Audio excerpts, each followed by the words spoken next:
Hola tribe, welcome to the House of Kai.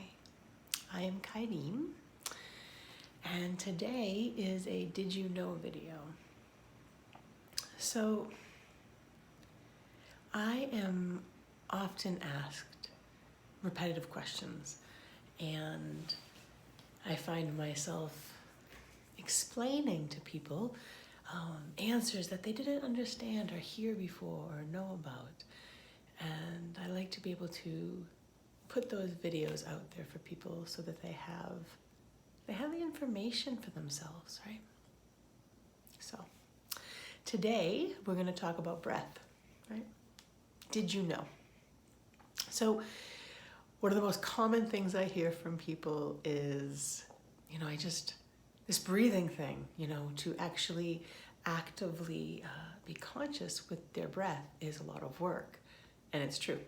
So I've been a breathwork facilitator for over 10 years, and breathwork is work. It is work. The difficulty is that we as humans have gone on autopilot with our breathing. We say, well, I naturally breathe, right? I just breathe.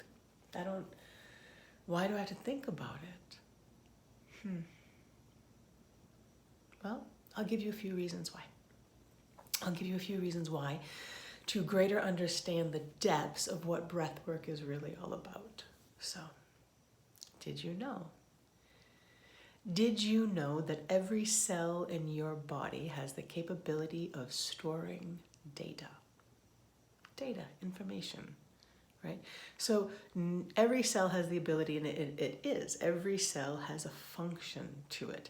It has the option of storing a code of data that says, this is my functionality, right? So the skin has a functionality, the organs, the eyes, the bones, every cell in relation to its function, right? Every cell in relation to what it actually does has a code of data of how it functions. That's how it works within the system. So if it can store the data of how it actually functions, it has the ability to store other data. So our cells on a regular basis store emotional data. Now, I forget exactly, but if our bodies are like 75% water, then water is your emotions, right? So every cell has the capability of storing emotional data. It's a lot of data. I don't know about you, but not many, and I can definitely say myself, have not had the easiest of lives. Our beings will store the data from all of our experiences.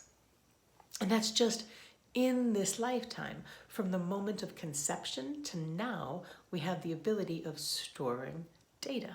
I apologize, my hairpiece just fell out. Okay, so if we have the ability to store data from original conception as you enter the womb, and you're just swimming in a pool of fluid at that moment in time, right?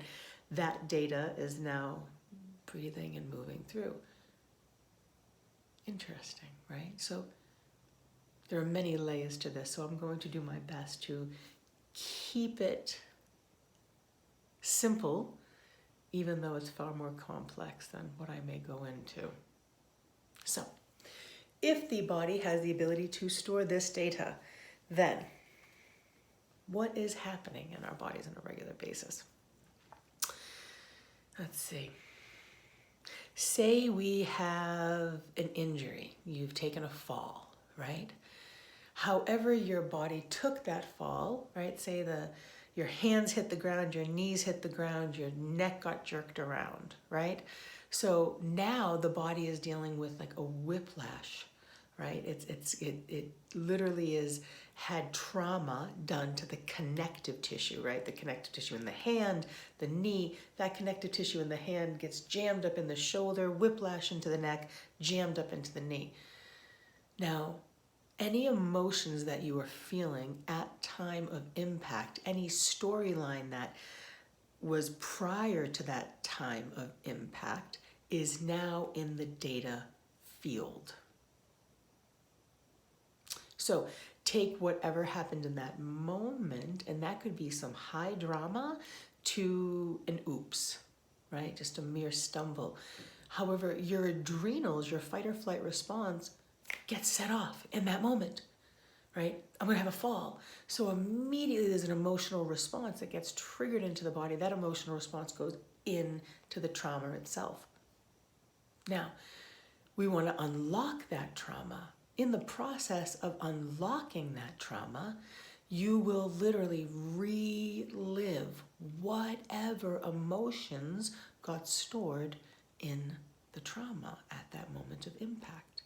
If you do not deal with the trauma, then I believe it takes 13 days, no more than 13 days, for your body to adapt to that trauma. So it may not appear like a big thing, you know, that little bit of a whiplash you might be, right? Lock into the neck. But if you don't correct that for the next 13 days, there's a trauma in my neck and I'm holding it. And so now I'll move my body around that trauma rather than find fluidity back in my body, right? So now your body is living in a hyper state, right? A hyper fight or flight response without even knowing you're in a fight or flight response. Your body is sending that level of hormone and adrenals into its system on a regular basis. Now, breath, right?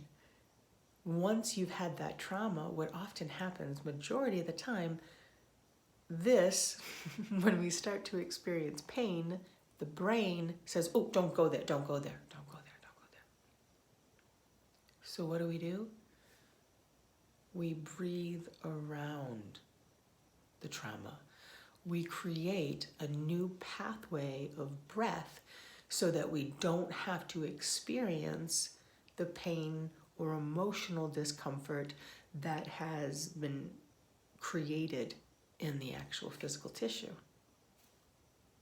I'll say that again. We create a new breath pattern around our trauma. So when a baby is first born, that baby breathes like an accordion. Its whole body breathes. If you're to witness a newborn child, one that has not had much trauma in the birthing process, beyond the birthing process itself, because that's a trauma, right? It's literally, it's like your first passage, right? It's like a rite of passage that takes place for the baby to go through the birthing process itself. It has to experience a death-like scenario and come out the other side. It's like it's its first conquering moment. It's very important for the development of a child to have that experience. It creates a stronger child. So when that child comes out of the womb, ideally, it starts to breathe this whole body breath. It breathes from the crown of its head to its toes. It just keeps breathing, right? Why is it that as we get older, we don't breathe like that? Why? Do you ever ask yourself that? Do you ever witness people around you and notice their limited breath pattern that they're breathing, right? Just like this upper body. I've witnessed people that their whole shoulder, when they breathe, their whole shoulders rise and fall. Other people, their shoulders are already up here. And they're breathing from that space. Right? Before my breathwork training. Before breathwork training, I looked more like that. My shoulders were much higher and I didn't breathe my upper chest at all. I had also been a smoker for off and on for 20 years of my life. So my breathing was very shallow and limited. And so we will reshape our body around whatever pattern we've created, right? And I'll tell you right now, smokers have a very specific breath pattern. I can't even tell you how many people I've worked with that just looking at them, watching them breathe, or ever having put my hands on them, I can immediately say, you are or you were a smoker. You can tell the difference of a person who is presently smoking. You can feel the difference in their tissue. The breath pattern is much more active versus somebody who has already quit smoking but has done no breath work to correct it. There is a very specific pattern in their structure that has been created. And it's locked usually in here in shallow breathing. So what can happen, right, with the breath? Let's see. Interesting. I'm going to tell you a story. So, wow, this is years ago. Years ago, I was working for a chiropractor, and I would do body analysis. So I did I tested people muscle testing and range of motion and all different sensories to get an idea of what their, well, not even just for myself, I would write it down, but it was really to awaken the client to what was going on in their body. Most clients came in knowing they had some sort of pain or discomfort or something was going on, but they didn't have a full spectrum of what was going on. So when you brought somebody through a series of things of move your neck to the left, move your neck to the right, look up, look down, it forced people to realize, wow, I didn't notice that I couldn't move fully in that direction. Or when I took notes and said, okay, well, you turn your head to the left 75%, but only 45% to the right. Right? And so we'd take notes, and then after so many chiropractic adjustments, we'd come in and we'd do another eval, and we'd show them, usually more like 90% of the time, 85-90% of the time, unlimited amounts of progress. So we could actually show them that when you first came in, it was 75 here and 45 here, and now we're at 80 and 65. Right? So there's an increased range of motion, and we got to actually note it for people, and it was really great. They could feel the experience, but now they could actually see that the numbers had changed as well. So I would work with all these people, and it was so rewarding to watch them as they realized how far along they were progressing. And I remember there was this woman that would come in, and she was a single mom, and she had pulled me aside and said, I am struggling with my breath, and I don't know why. And she had, I believe her daughter was about 7. Her daughter was young. She was about 7 years old. And she said, I'm having a limited breathing pattern. Can you help me? And I said, okay, show me your breath. She sat there and she breathed and she breathed. It barely made it to her diaphragm. Her shoulders were like this. They had that indentation, like they were lifted up but curled in here, and she went, and everything, the whole chest lifted up. No breath made it to her belly. Everything was up in here. And she was a non-smoker. And I just remember going, wow, that's pretty bad. Okay. And something inside of me said, I want to know something. And so I looked at her daughter and I said, sweetie, I said, could you breathe for me?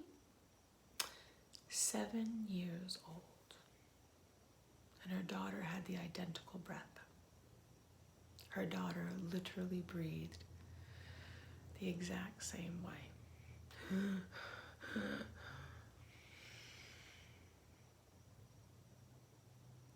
Isn't that interesting? In my years of training in breath work and corrective therapy and all different formats of body work, actually, at this point in time, things that I have discovered, not only myself, but in this realm that we speak of, right, in this healing arts realm, is that we will mimic the breath patterns of those that are around us. So, if one of your parents has an injury or a trauma that has been unhealed, right? They didn't do the work to, or they didn't, forgive me, it sounds insulting to say that. Oftentimes, especially the older generations, didn't know there was work to be done. They just did what they thought they were supposed to do, and that is to play within society, right? Instead of doing the work to help their emotional and physical bodies. So many people just negate that which is important to their physical body until it starts to break down. And then we have a system of when it breaks down, we go to these medical professionals and they give us a bunch of drugs, right? Instead of looking at things from a more natural standpoint. So what I've witnessed is if someone in your family, will say one of the adults, and usually it is an adult that it's going to make the biggest impact, right? Because your children look to the parents within the family as their role models. Unconsciously. I mean, that's just, those are the parental figures. Those are the ones that are in a hierarchy. I'm supposed to follow in line that which they have provided me. What parents don't realize that if you are not breathing into certain areas of your body due to some level of trauma, emotional, structural, mental trauma, any of those traumas, you're limiting your breath pattern, that child unconsciously will follow your breath pattern. They will literally breathe your identical breath pattern. And they have no known trauma. They didn't live that trauma. Your breath pattern has impacted them to take in the exact same vibrational code that you're holding on to. One of the best examples I can tell you of this is I have witnessed this within my own family as well as others within my clients. If the female has gone through some sort of a rape or a molestation of some sort, oftentimes that pelvic floor, or during the birthing of children, right? There's oftentimes the female has a lot of damage done to her pelvic floor, right? So they don't breathe into that lower part of their body. Now, if the mother is not breathing into her pelvic floor because she experienced some form of rape or trauma, right? There's an emotional bundle inside of that pelvic floor that she's breathing around rather than diving in and trying to free herself of that emotional and physical trauma. Because not only is it emotional, the connective tissue starts to bind up where you don't breathe, right? The connective tissue starts to lock. Instead of it being this beautiful, harmonious movement, it locks in and it gets all twisted like this, and it starts to create a tug of war internally, right? So not breathing into that space, those living underneath that household unconsciously will start to mimic that breath pattern. So we'll say you have daughters. The mother has a breath pattern of having been raped. That child who has not been raped will now take on I don't want to say identical, but oftentimes identical breath pattern, or very similar. We'll go with snowflake, right? So it's not identical, but it's very close to that pattern that is wrapped up in this emotional trauma. That child has no known correlation to the emotional trauma that it is now bringing in to its cells. Let's say that again. That's a pretty big deal.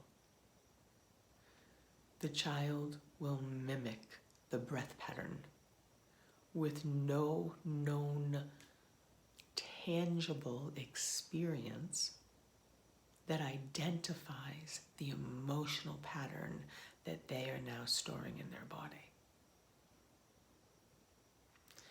What can that do? That can actually create an energy for that child to eventually live out and have that experience or experiences of trauma similar to that of its parent.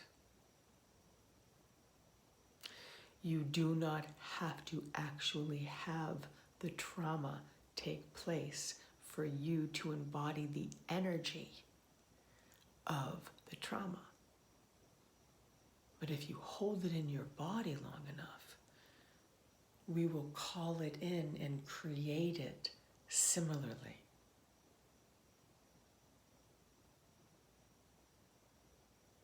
Did you know that?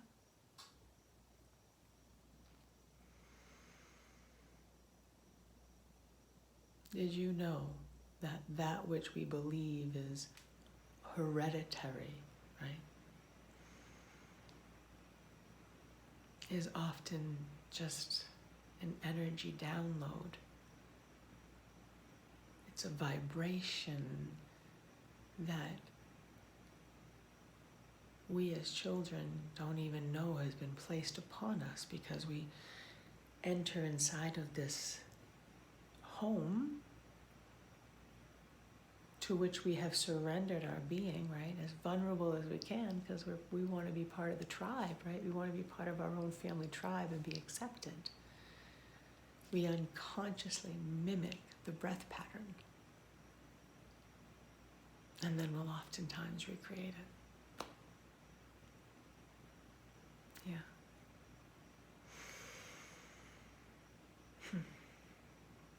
So, the studying of breath work and the various forms that are out there, excuse me, I would strongly encourage. I definitely have preference of the best formats and best ways of accessing the freedom of your body. There are many breath works that I've studied out there that they're good, they're fine, they're decent. They can help you and you can make progress. There are not that many that I have studied that have actually targeted the connective tissue and the emotional trauma in it, as well as the body code system.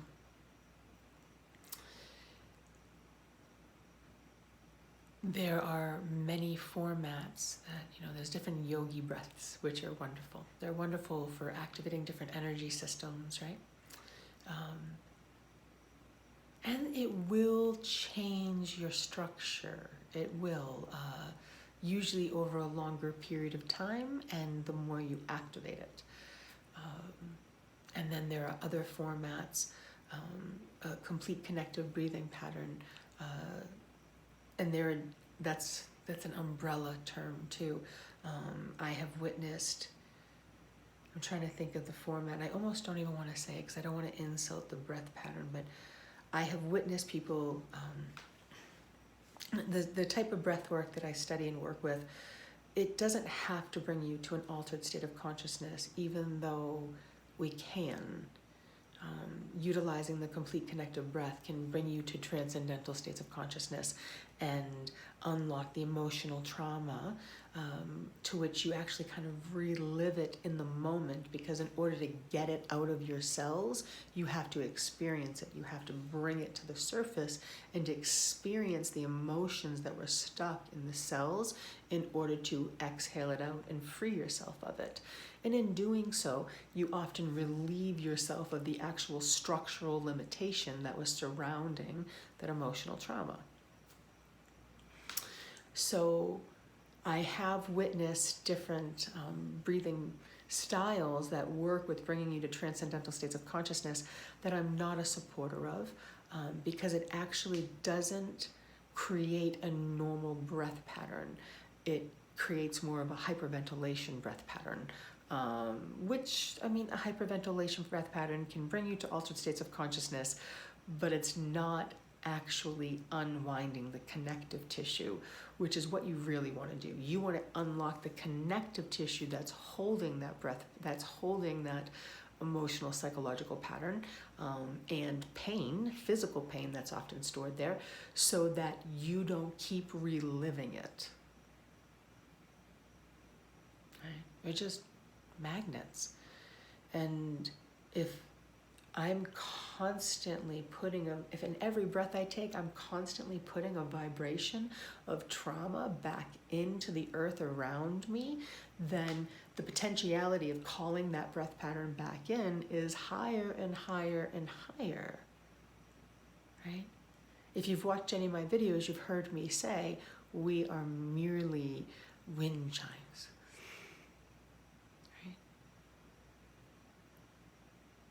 When you breathe in, what do you hear?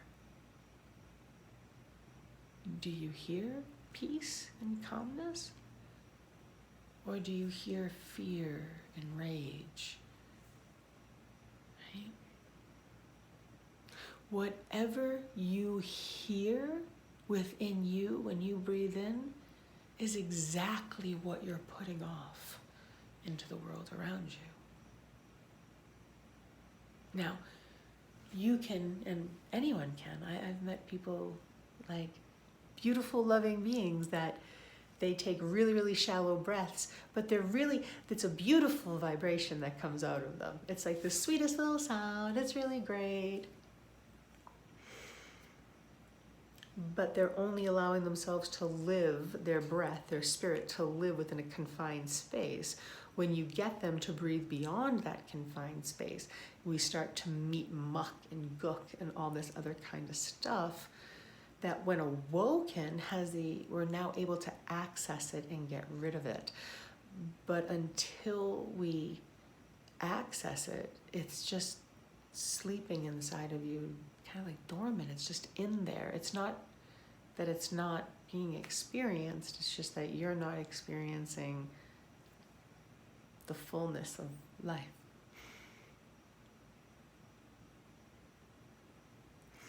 So this image is literally your structural body, right? It's the shapes and geometry of how your body actually lives within space, right? How we move and how we breathe within space. You can access this whole entire grid with breath. It's amazing, right? How many of us only breathe an upper body breath or only a lower body breath, right? Or depending on who you are, like bodybuilders tend to breathe really, really well side to side, but front to back, they're like pancakes, they're flattened. They just breathe side to side, right?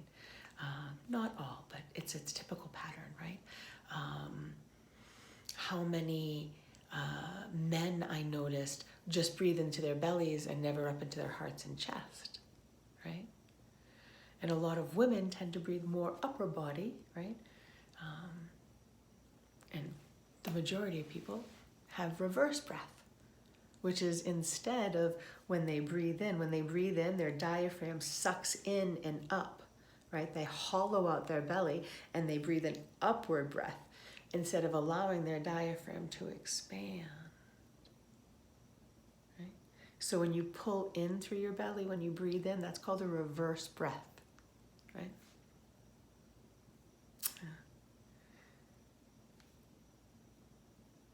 If you are limiting your breath, you're limiting your experience. And if we don't learn how to breathe into the whole being, then we're storing our trauma. So before I end this, I said to someone just tonight, they were asking me some spiritual questions. I said, imagine this. Every step you take, you're creating. You're actively creating. You're planting your energy seed in every step that you take. It's pretty powerful. What vibration are you putting in when you're creating? To realize and own the fact that you are the creator of your reality. Whether you like it or not, you are the creator of your reality every moment of every day. Would that make you want to access it differently? Right? Take the power back and learn how to activate a vibration that you wish to be within your reality, right? So when we come home and bitch about our days or our finances or our relationships or any of that, realize that the vibration that you're putting out there every moment of every day can be changed anytime, and you are in control of it. Every step you take, every breath you make is part of creation. How crazy is that? It is part of the universal creation. What energy are you feeding into it? Wow.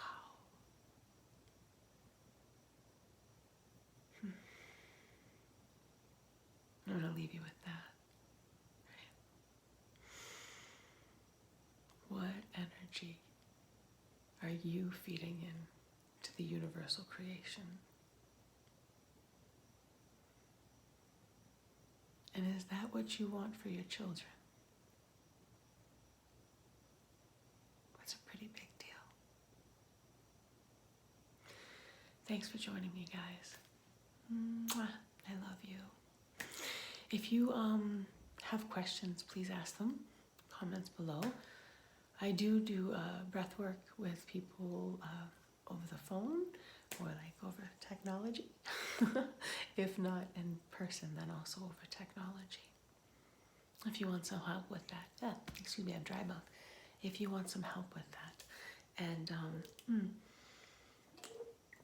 if you have access to SoundCloud, right now I do have a free meditation. I call it my 360 breath, and it's a way of activating a bigger, fuller breath within your body, because our breath is meant to move in 360 degrees, right?